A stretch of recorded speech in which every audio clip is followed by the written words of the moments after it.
I know I haven't posted much about Polish politics recently, and I want to change that. While it's not happy news, we need to talk about Poland's stringent abortion law 1 year later and how it's already caused at least one death. Last year, in October 2020, Poland's Constitutional Tribunal Court ruled that abortion due to birth defects is unconstitutional.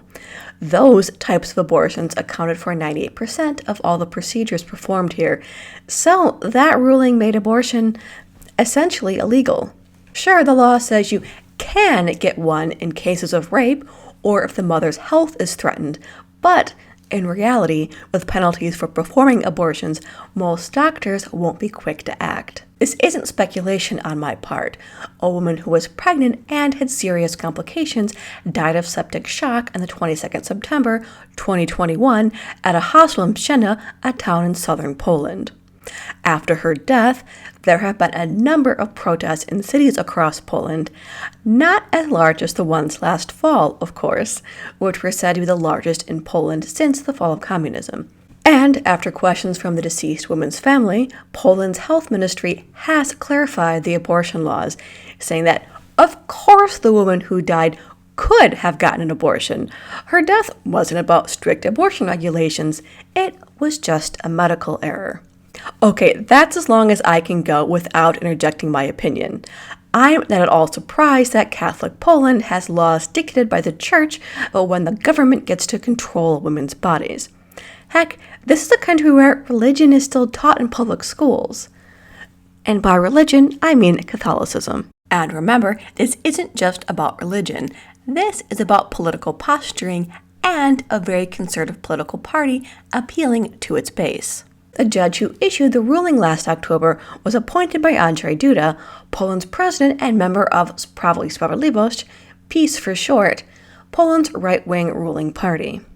While the court is supposed to be independent, the judge I mentioned is a close associate of Jarosław Kaczynski, head of PiS. Now we're seeing the awful consequences of what happens when you let the church write laws about medicine. People die. That's what happens. While I doubt her death will be the lightning rod that Savita Halappanaar's was in Ireland in 2012, I'm hoping it does spark debate about Poland's abortion law. If you don't remember, Savita was 17 weeks pregnant when she went to the hospital for back pains and was refused a requested termination because of Ireland's strict laws about abortion when a fetal heartbeat is present. Savita also died of septic shock, like the Polish woman I mentioned earlier, and her death spurred Ireland to overturn its strict abortion laws. I'm so fucking tired of laws being made and heavily influenced by people who don't have sex, like the Catholic clergy, or by people who aren't doctors. And if you're watching this video, you likely already have an opinion on abortion that isn't going to be swayed by anything I say. I can give you a bunch of facts about abortion, such as more than half of U.S. women who get abortions already have at least one child, or that the Christian Church's stance on when life begins has historically changed over the centuries, or how rare third trimester abortions are, but they are medically necessary. But to be honest, part of me is tired of trying to justify the right to have an abortion. No one's religion gets to have a say in when the government gets to own my body, period.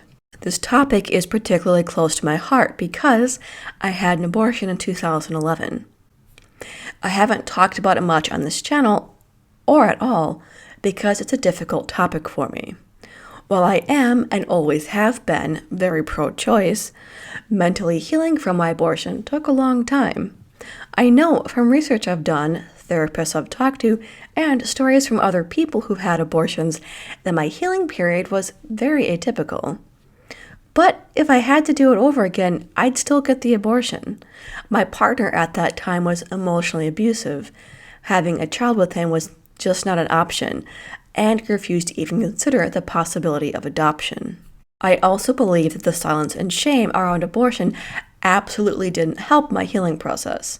Personally, I'm tired of pregnancy being treated the way it is, as something magic and unknown, a thing that men don't have to know about, and women don't talk about in public.